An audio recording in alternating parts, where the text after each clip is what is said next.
Hey, what's going on guys? Arekkz here, and today marks the return of the Bombing Battle Beetle. If you guys remember my coverage in Monster Hunter World, you remember I put together a mix set called the Bombing Battle Beetle. I mean, I personally think it's kind of a cool name. Some people laughed at me. I don't care. Point is, it was a sleep bombing set, right? It was a sleep bombing set that used your Radaban parts, managed to use the Beetle helmet, which I just really liked. I basically put it in there because I wanted to make it functional and looked really cool. And I found a way to do it again in Iceborne. Admittedly, it's kind of less Beetle, because Arekkz forgot to go and do the Levasioth quest when it was around in World, didn't get enough tickets, so couldn't actually get the Beetle layered armor. So I'm kind of sad.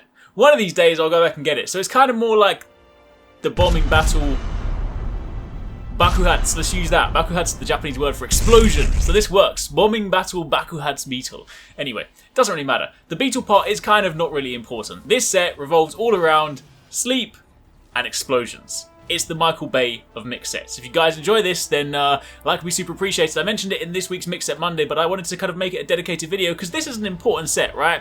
I really like statuses in Monster Hunter. One of my favourite ways to play is with abnormal statuses, paralysis, sleep, poison to a degree, blast a lot of fun, but paralysis and sleep specifically, always a lot of fun. And factoring in that in Iceborne, they introduced the, I like to kind of call it like the limit break for certain skills, allowing you to basically go to higher levels. The fact that we've got Bombardier level 5, sleep level 4, whew, you know we're going to have some fun with this, right? So we're going to take a look at this set because it's really all about that. It's basically about putting the monster to sleep, planting massive barrel bombs by its head, setting them off for huge explosions, and a lot of good damage.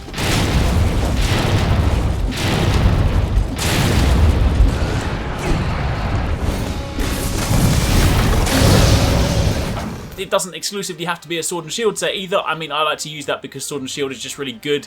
Detonating the bombs, getting out of there, placing them fast. It's just kind of typically where the sleep bombing playstyle originated, but it doesn't have to be exclusively for sword and shield. First things first, it's kind of important to note that externally this is purely for looks. This is basically me kind of rebuilding the Bombing Battle Beetle look from Monster Hunter World. So, you know, the actual kind of armor pieces, they look very different, alright? So you kind of got two options with this set. If you want to look like a mad scientist, then by all means use it without the layered armor. But if you want to replicate what I've done, then it's basically Radaban, helmet and chest piece, and then whatever you want on the waist. I still am living in the past and using the samurai pieces. It doesn't really matter. You would ideally have the Beetle helmet as well, but it's kind of up to you.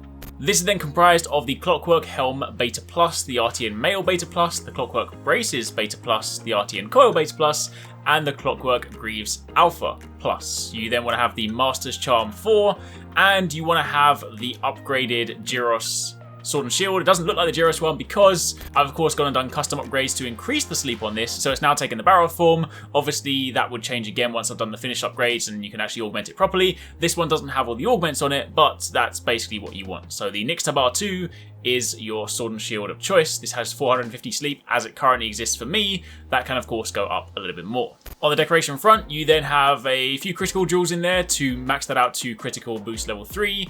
You have the sleep jewels in there to max out your status, which does of course mean you could then repurpose this completely if you wanted to turn it into, say, a paralysis set, a poison set, a blast set, but we want to max out the sleep in here, and the rest of them are tenderizer. So decoration wise, not actually too difficult. I mean, no, I say that, it is kind of random, so you might not have tenderizer jewels, but generally speaking, nothing crazy in here. I did actually have a tenderizer slash vitality, so that's why I've actually got a point in health boost. I just threw that in because, hey, why not? More health is always nice. But altogether, this then gives you the 3-piece Commission Alchemy set from that Clockwork set, which gives you Bombardier's Secret, raising the maximum level of the Bombardier skill, allowing me to go to Bombardier level 5 for that 50% explosive power. That is, whew, it's nice. It's very nice, especially if you do it on a sleeping monster. Keep in mind that, of course, when you wake them up, you get double damage on that, so that's a tasty recipe. Of course, on top of that, we have Ancient Divinity, Critical Status. Now, obviously, in an ideal world, I would have true Critical Status, but I can't do that because, of course, if I want Bombardier's Secret, I can't have 4-piece Gold Wrath. So we're going to go with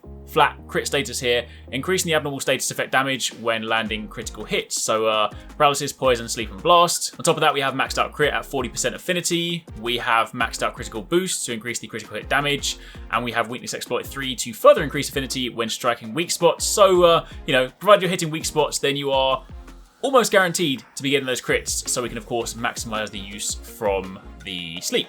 On the topic of sleep, we of course have sleep level 4 for the full 30% build up with bonus 10, so this is very nice. You of course want to run this set with the Apothecary Mantle as well, because you know, you can get a lot of mileage out of that. I typically tend to start the fight without the Apothecary Mantle just so I can kind of use the natural sleep, and then I throw that on to get my, you know, subsequent like second and third sleeps, but either way, however you want to do it. And after that, the other ones are kind of just the 1-point skills that just happen to be parts of the armor. They're not necessarily bad. I mean, obviously, as you see, health boost I got from that nice double decoration, so it does give me an extra 15 health, which is always kind of nice. We have 1 point in Part Breaker, again, just part of the armor, but hey, if you're going to be attacking the parts, not going to be a wasted skill. You have 1 point in Agitator to further increase affinity by 5% when the monster is enraged, 1 point in Peak Performance for a further 5 attack, and a point in Tool Specialist, which shortens the reuse time on tools. So again, that shaves a little bit of time off of the Apothecary Mantle recharge. So even though some of these are 1 point skills that just came from armor pieces, none of them are really wasted skills. They are still things you can kind of benefit from.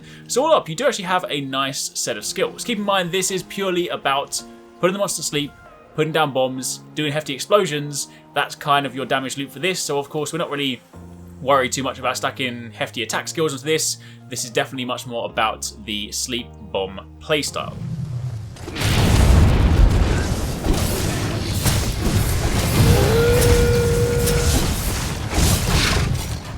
Of course, if you do want to be more efficient, you then want to go and throw in an item set with Mega Barrel Bombs, the items you need to craft more Mega Barrel Bombs, the items you need to craft Large Barrel Bombs, and of course all those things like that. So that way you can basically get as many as possible in the quest. You could of course go back to the 10 and refill if you want even more, if you want to go maximum explosion.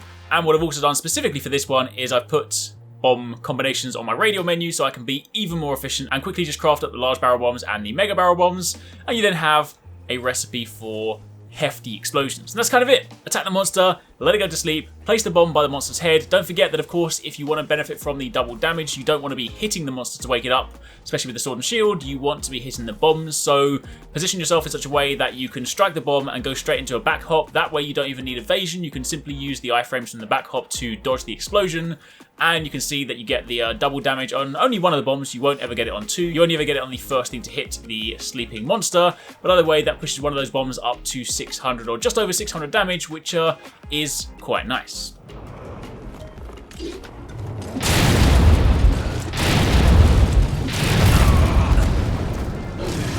Anyway, there you have it. That's a quick look at the Bombing Battle Beetle, assuming you have the Beetle helmet. Hopefully you guys enjoyed that. Hopefully you guys put it together. Hopefully you guys have some fun with it. Of course, if you guys put anything else like that together yourself, then by all means let me know. And don't forget to keep it locked, because tomorrow, the Resident Evil stuff, or in fact tonight, depending on when you're watching this video, depending on your time zone. For me in the UK, it's basically tomorrow. Tomorrow, the Resident Evil stuff drops, which means we have some new quests to mess around with, some new stuff to farm. So you're going to expect some videos for that too.